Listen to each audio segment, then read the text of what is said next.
Today we will talk exclusively about work and energy. First, let's do a one-dimensional case. The work that a force is doing when that force is moving from point A to point B, one-dimensional. Here's point A, and here is point B, and the force is along that direction, or either in this direction or in this direction, but it's completely one-dimensional. That work is the integral in going from A to B of that force, dx, if I call that the x-axis. The unit of work, you can see, is Newton meters. So work is Newton meters, for which we call that a joule. If there's more than one force in this direction, you have to add these forces in this direction vectorially, and then this is the work that the forces do together. Work is a scalar, so this can be larger than 0, it can be 0, or it can be smaller than 0. If the force and the direction in which it moves in an opposite direction, then it is smaller than 0. If they're in the same direction, either this way or that way, then the work is larger than 0. F equals ma. So therefore, I can also write for this m dv dt, and I can write down for dx, I can write down v dt. I substitute that in there, so the work in going from A to B is the integral from A to B times the force, which is m dv dt, the x, which is v dt.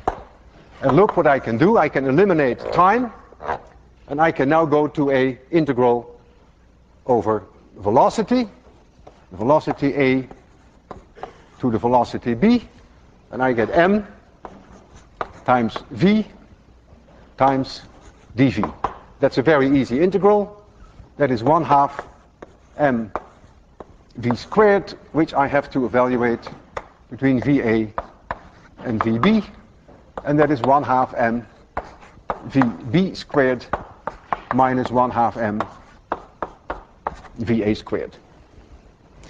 1/2 m V squared is what we call in physics kinetic energy. Sometimes we write just a K for that. It's the energy of motion. And so the work that is done when a force moves from A to B is the kinetic energy in point B, you see that here, minus the kinetic energy in point A, and this is called the work energy theorem. If the work is positive, then the kinetic energy increases when you go from A to B. If the work is smaller than 0, then the kinetic energy decreases. If the work is 0, then there is no change in kinetic energy. Let's do a simple example. Applying this work energy theorem, I have an object that I want to move from A to B. I let gravity do that. I give it a velocity. Here is the velocity v of A. And let the separation be h, and this could be my increasing y direction. The object has a mass m, and so there is a force, gravitational force, which is mg, and if I want to give it a vector notation, it's mg y roof. This is my increasing value of y. When it reaches point B, it comes to a halt. And I'm going to ask you now, what is the value of h? We've done that in the past in a different way. Now we will do it purely based on the energy considerations. So, I can write down that the work that gravity is doing in going from A to B, that work is clearly negative. The force is in this direction and the motion is in this direction. So the work that gravity is doing in going from A to B equals minus mgh. That must be the kinetic energy at that point B, so that this kinetic energy at point B minus the kinetic energy at point A. This is 0 because it comes to a halt here, and so you find that 1/2 m VA squared equals mgh. M cancels, and so you'll find that the height that you reach equals VA squared divided by 2g. And this is something we have seen before. It was easy for us to derive it in the past, but now we've done it purely based on energy considerations. I'd like to do a second example. I lift an object from A to B. I, Walter Lewin. I take it at A. It has no speed here. VA is 0. It has no speed there.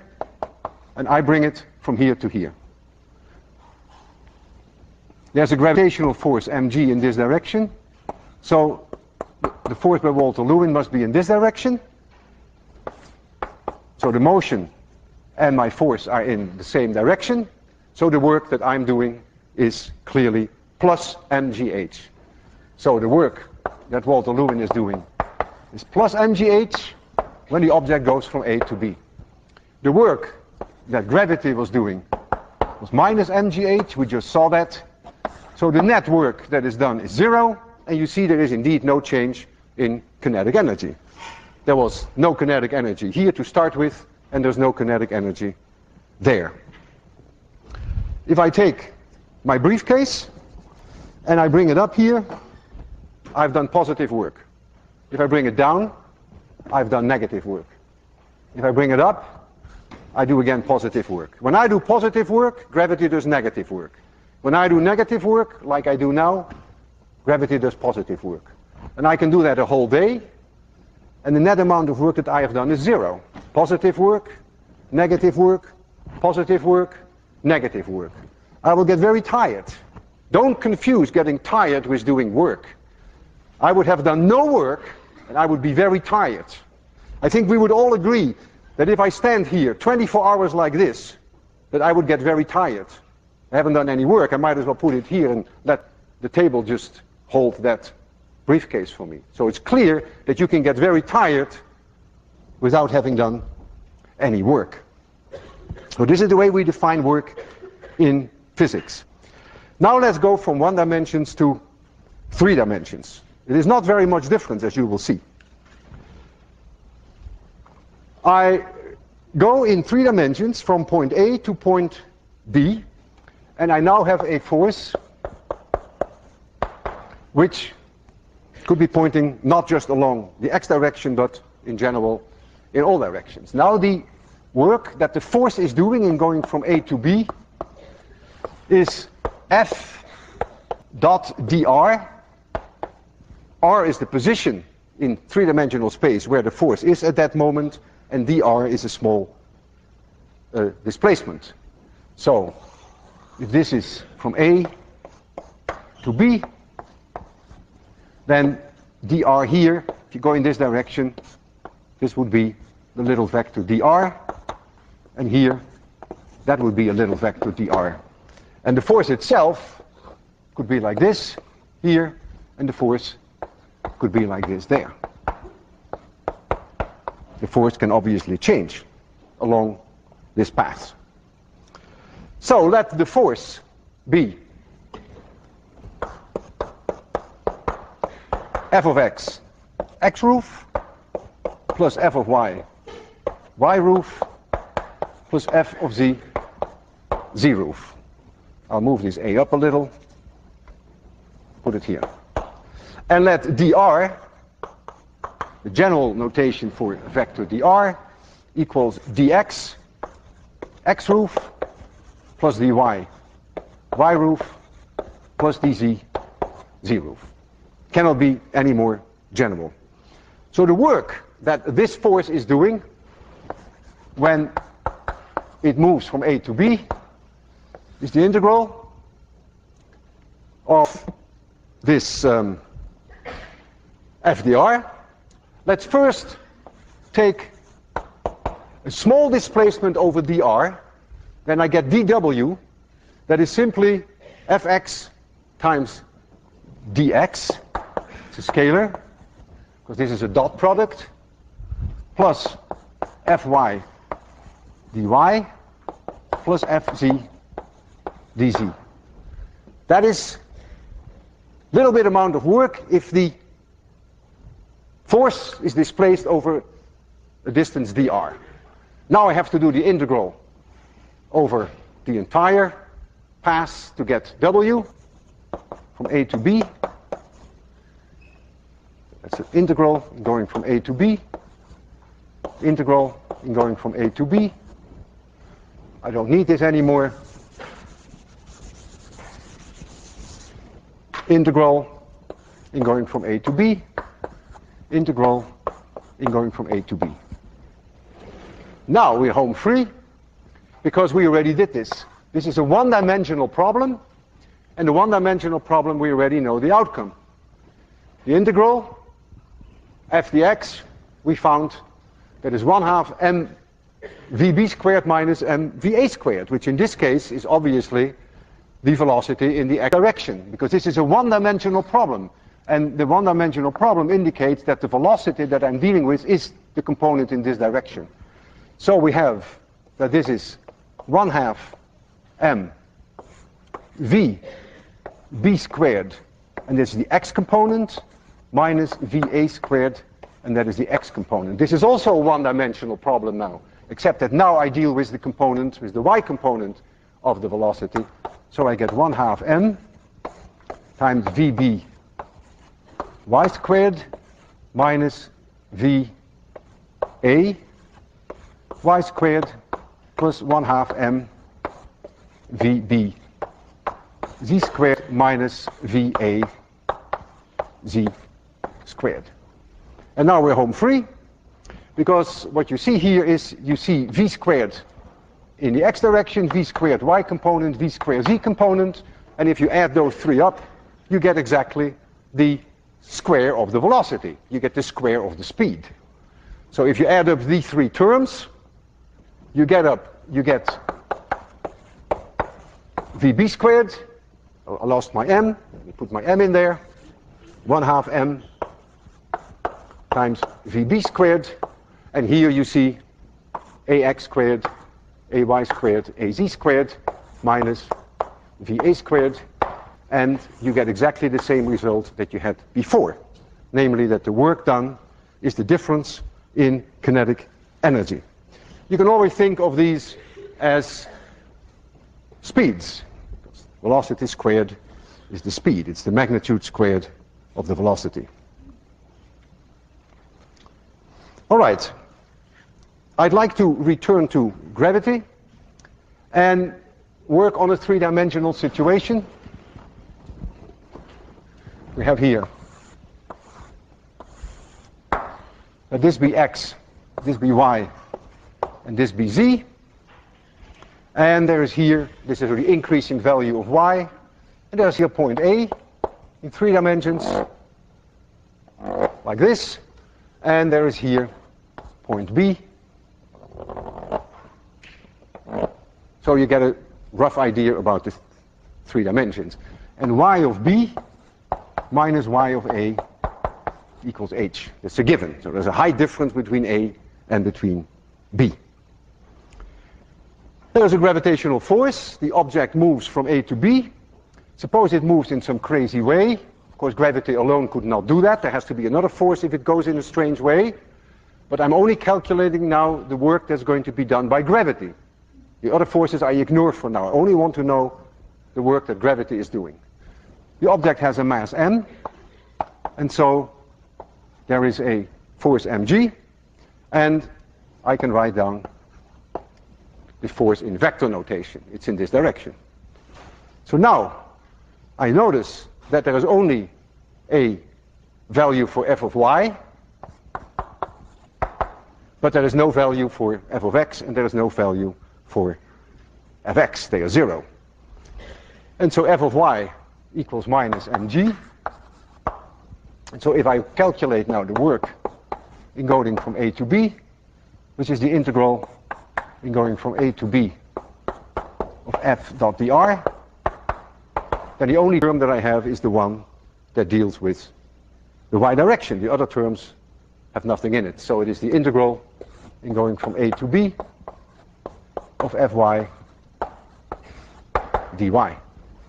And that equals minus mg, because we have the minus mg, times y of b minus y of h, so that is minus mg times h. And what you see here, that it is completely independent of the path that I have chosen. It doesn't matter how I move. The only thing that matters is the difference in height between point A and point B. H could be larger than 0 if B is above A. It could be smaller than 0 if B is below A. It could be equal to 0 if B has the same height as A. Whenever the work that is done by a force is independent of its path, is only determined by the starting point and the end point, that force is called a conservative force. It's a very important concept in physics. I will repeat it.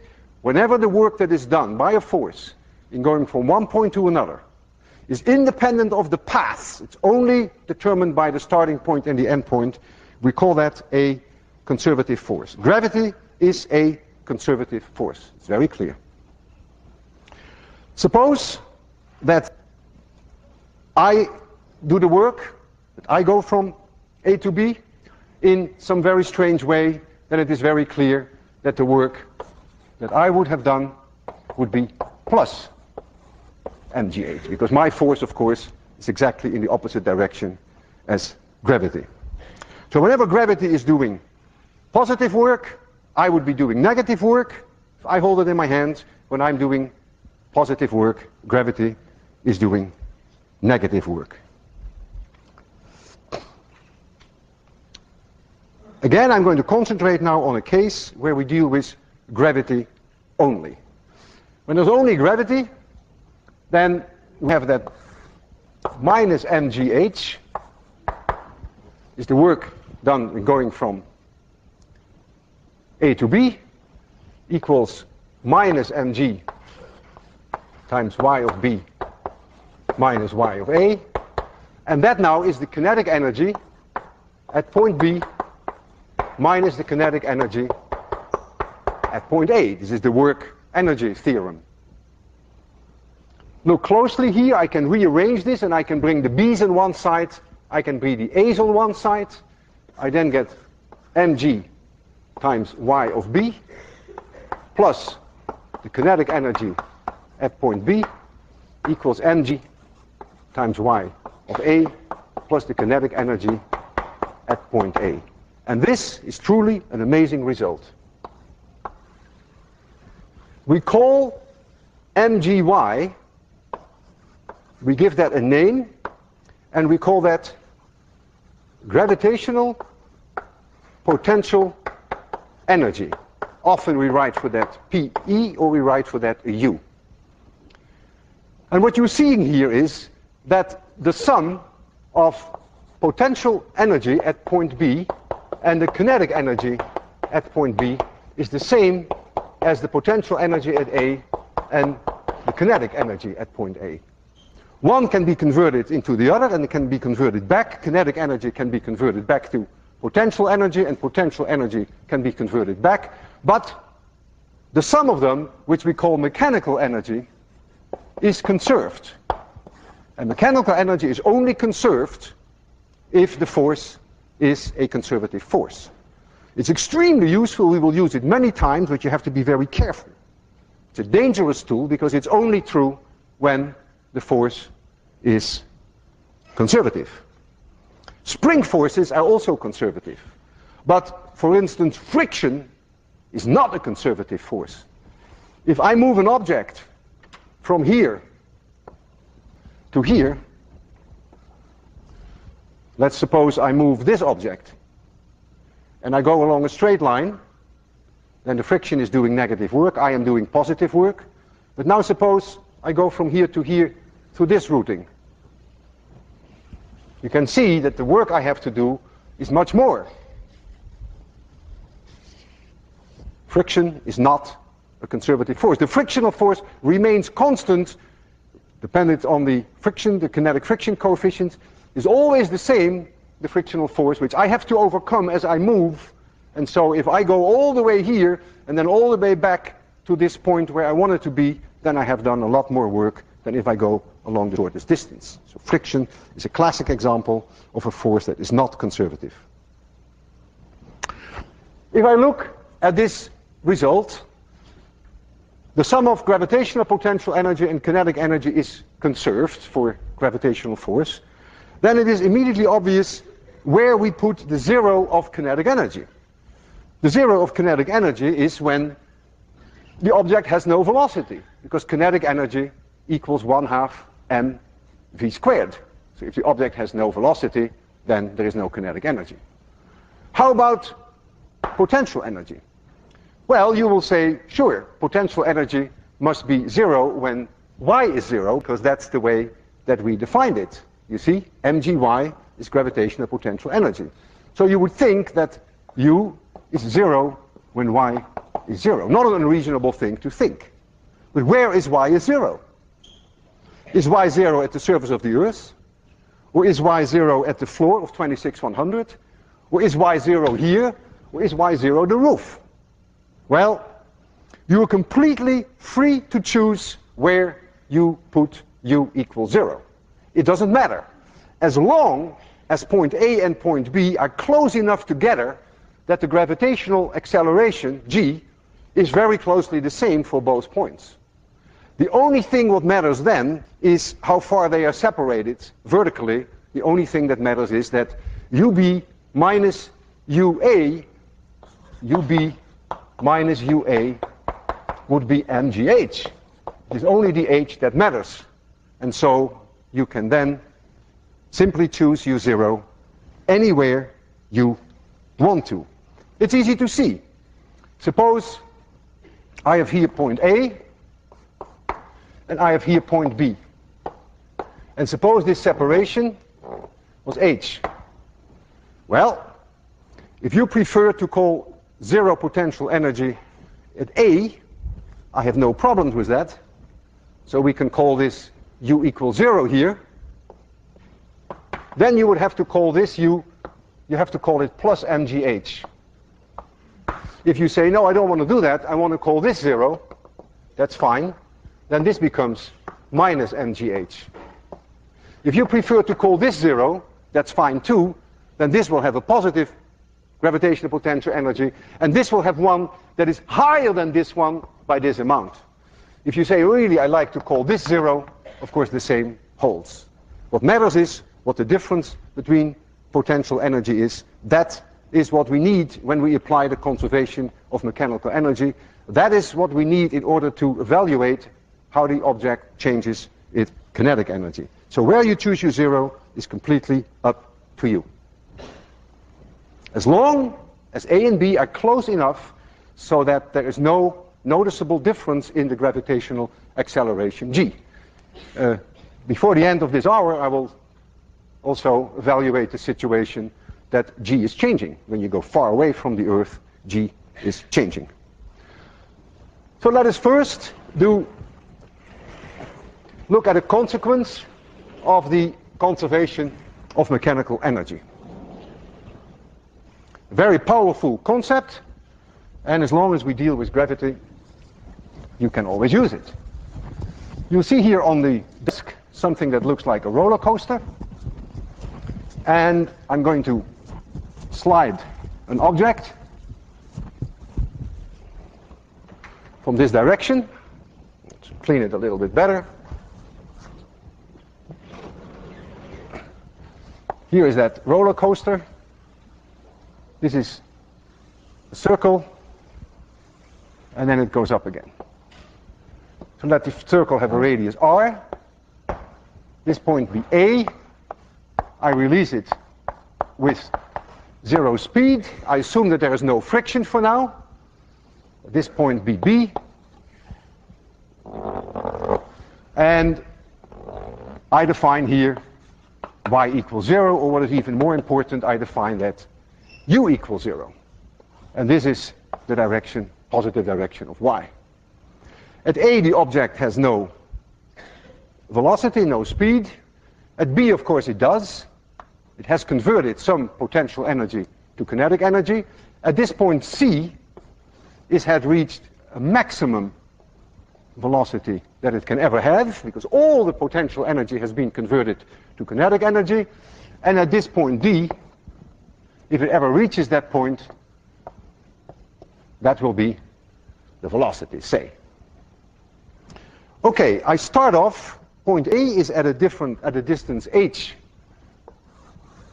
above this level. And so I apply now the conservation of mechanical energy. So I know that U at A plus the kinetic energy at A, which is 0, must be U at B plus kinetic energy at B, must be U at C plus kinetic energy at C, must be U at D plus kinetic energy at D. If there is no friction, if there are no other forces, only gravity. So we lose no energy goes lost in terms of friction. We know that this high difference is 2r. And so now I can write this in general terms of y. Point, say, take this point B, think of that being at a location y above the 0 line. Then I can write down now that UA, which is mgh, that was a given when I started, that was all the energy I had, that was my total mechanical energy. If I call this U0, which is free choice I have, equals U of B, which is now mgy plus 1/2 m v squared at that position y. This should hold, what you see there should hold for every point that I have here. It should hold for A, for B, for C, for D, for any point. I lose my m, and so you find here that, let me summarize it, that v squared equals 2g times h minus y. So this should hold for all these points. Therefore, it should also hold for point D. However, at point D, there is something very important. There is a requirement. There is a requirement that there is a centripetal acceleration, which is in this direction, a centripetal. And that centripetal acceleration is a must for this object to reach that point D. And that centripetal acceleration, as we remember from when we played with the bucket of water, that is v squared divided by r. And this must be larger or equal to the gravitational acceleration g. If it is not larger, the bucket of water would not have made it to that point D. So this is my second equation that I'm going to use. So look very carefully. So v squared must be larger or equal than gr. So I have here v squared, which is 2g times h minus y, but y for that point D is 2r. So I put in a 2r, must be larger or equal to gr. I lose my g, so 2h minus 4r must be larger or equal to r, so h must be larger or equal to 2.5r. This is a classic result that almost every person who has taken physics will remember. It is by no means intuitive.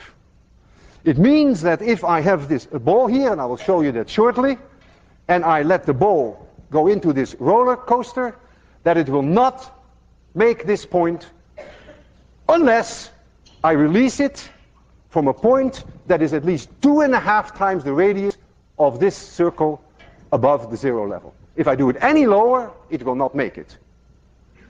So think about this. That is something that you could not have just easily predicted. It's a very strong result, but it is not something that you say intuitively, oh yes, of course. It follows immediately from the conservation of mechanical energy. So if I release it, that 2.5 radius point, by the way, is somewhere here. So if I release this object way below that, it will not make this point. Let's do that. You see, it didn't make it. I go a little higher, didn't make it. Go a little higher, didn't make it. Go a little higher, didn't make it. Now I go to the 2.5 mark, and now it makes it. 2.5 times the radius.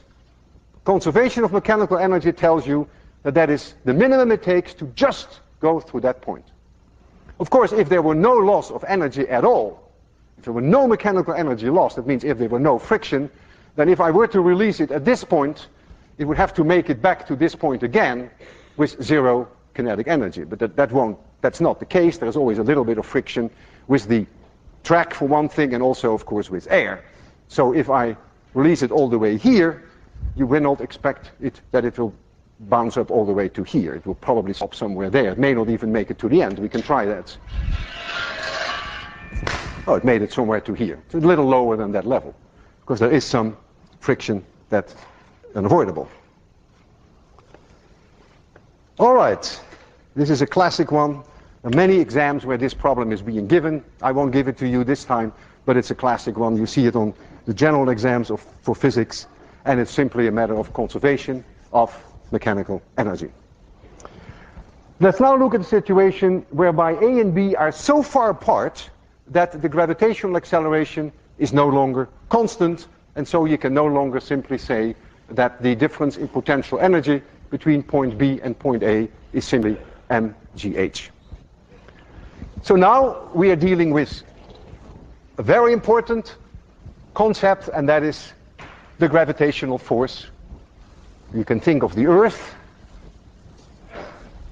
acting on a mass, or you can think of the Sun acting on a planet, whichever you prefer. But that's what I want to deal with when the distances are now very large. Let me first give you the formal definition of gravitational potential energy.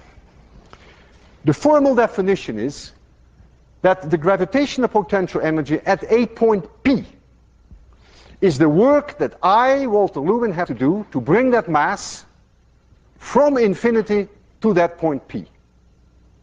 Now you may say that's very strange that in physics there are definitions where Walter Lewin comes in. Well, we can change it to gravity, because my force is always the same force as gravity with a minus sign. So it's also minus the work that gravity does when the object moves from infinity to that point P. I just like to think of it, it's easier for me to think of it as the work that I do. So if we apply that concept, then we first have to know what is the gravitational force.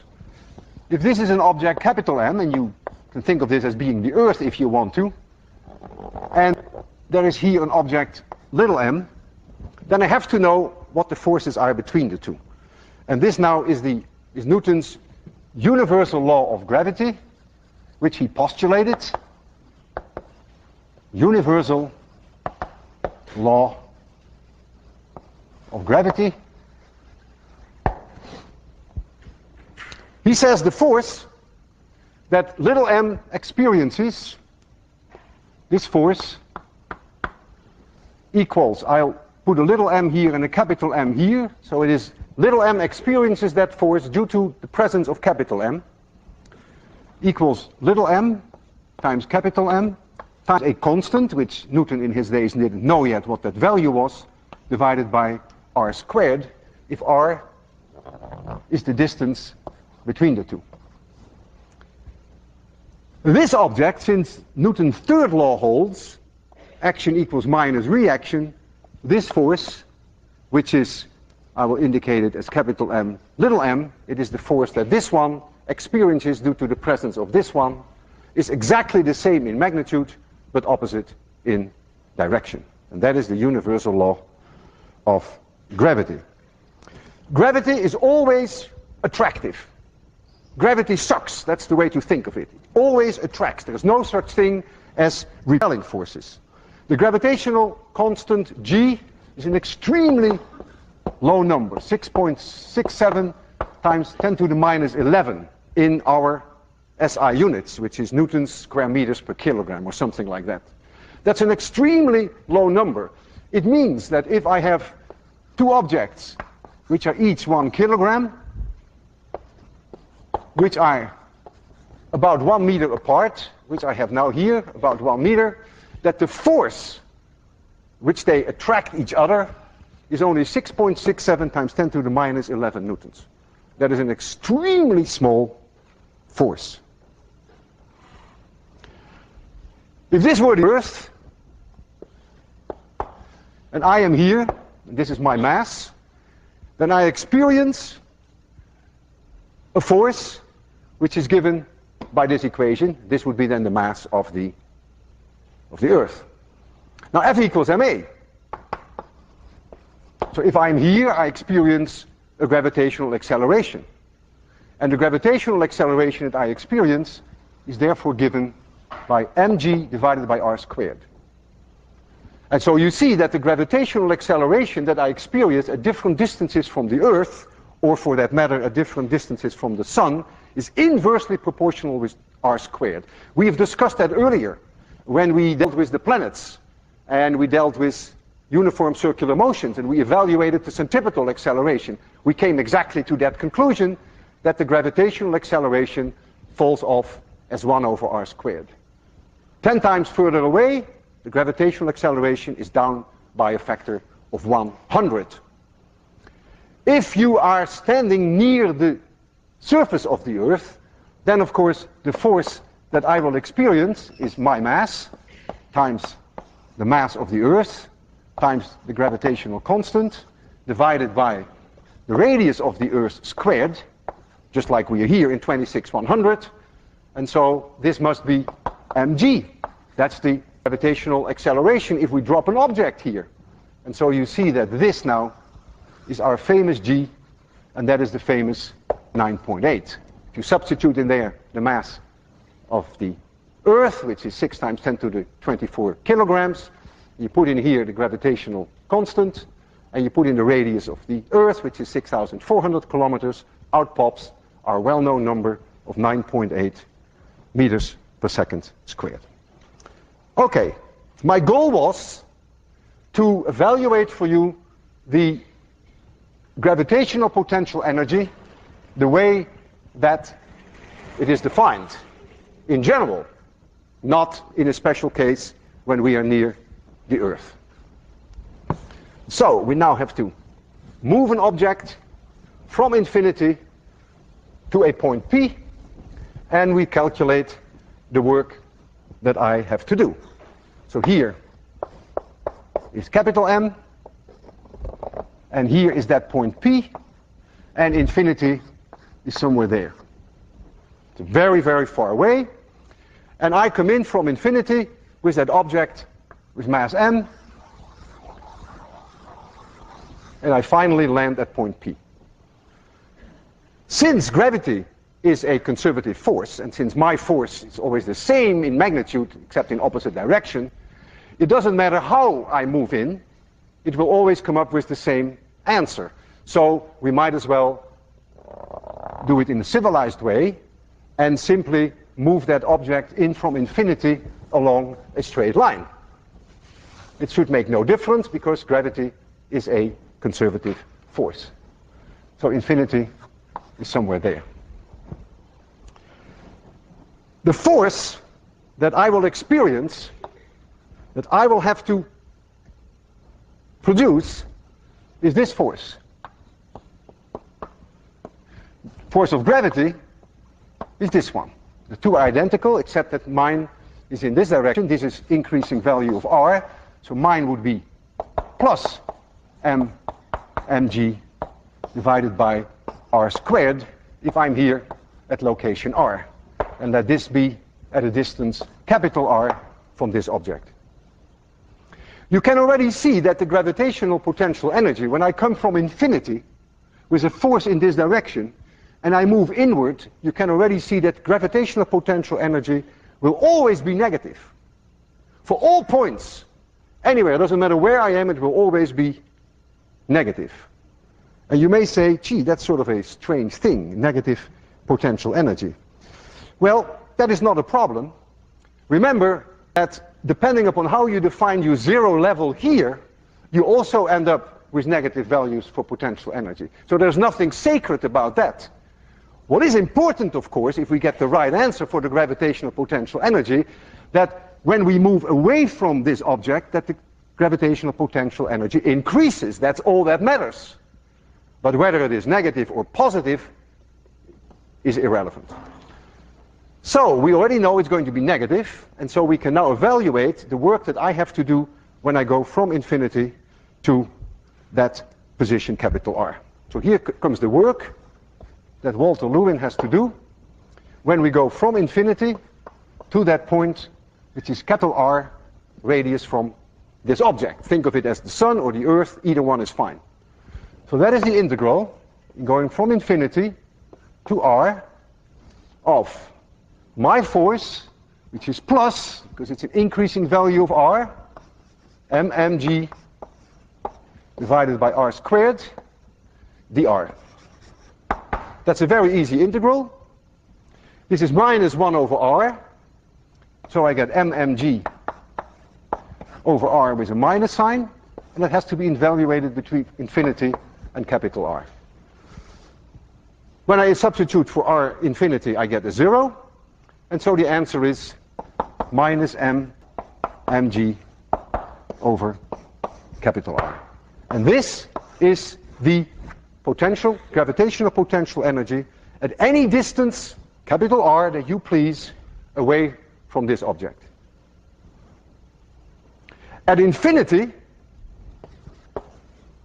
it's now always 0. Earlier you had a choice where you chose your 0. When you're near Earth and when g doesn't change, you had a choice. Now you no longer have a choice. Now the gravitational potential energy at infinity is fixed at 0. So let's look at this function and let us make a plot of this function as a function of distance. There's a 1 over R relationship of the gravitational potential energy. The force, gravitational force, falls off as 1 over R squared.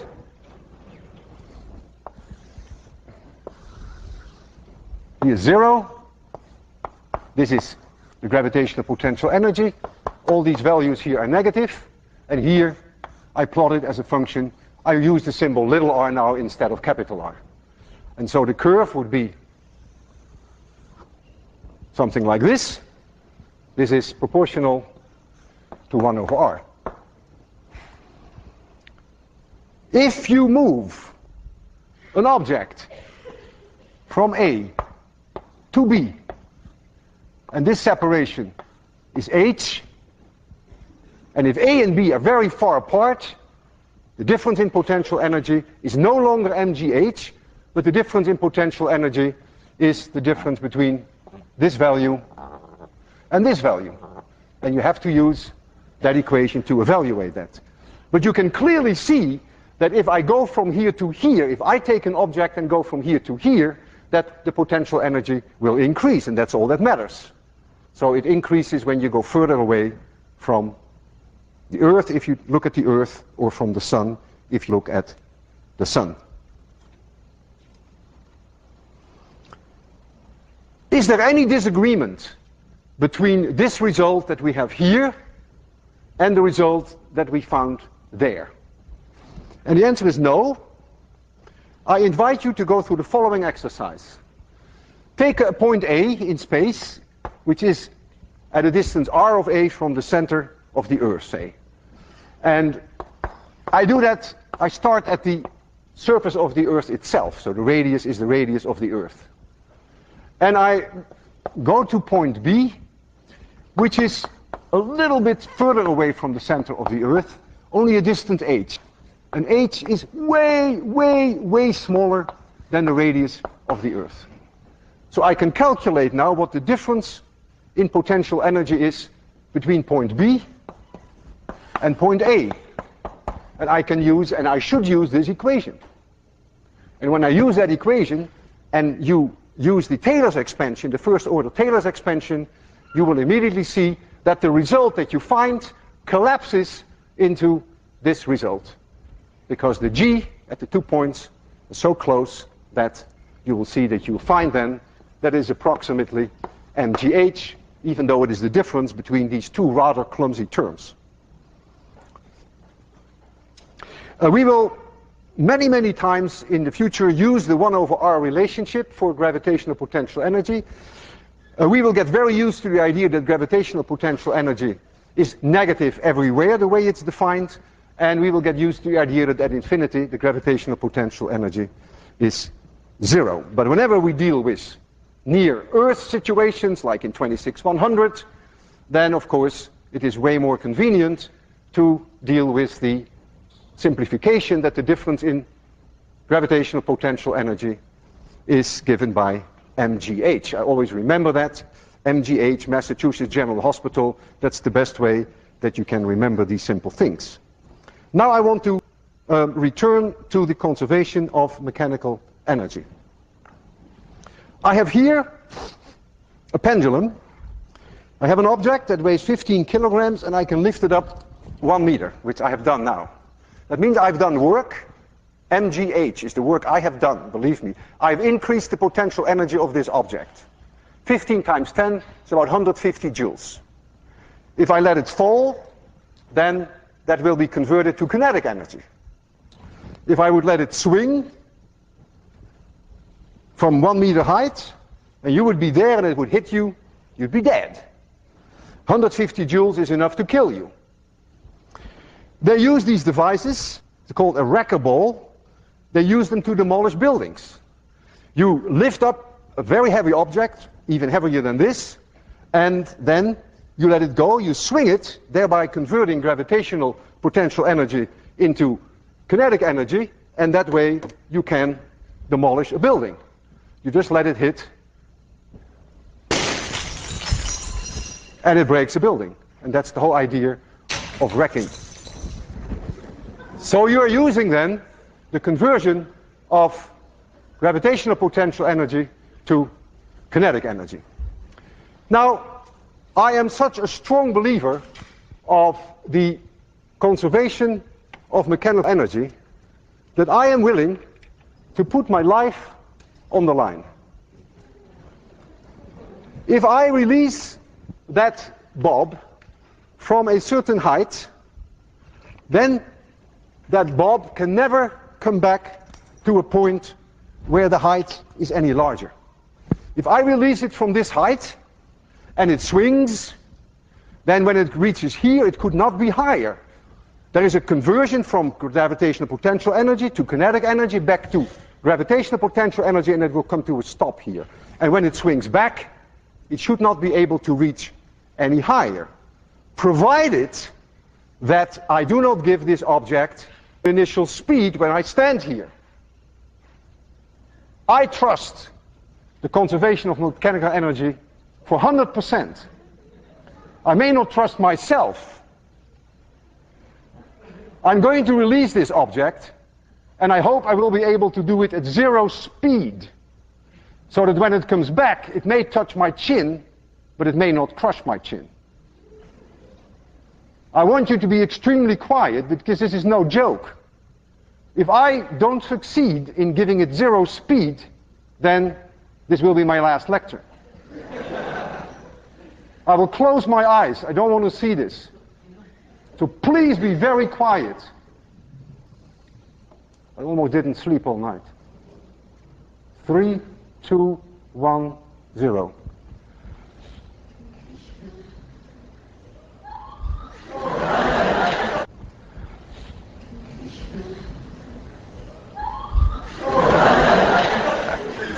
Physics works, and I'm still alive. See you Wednesday.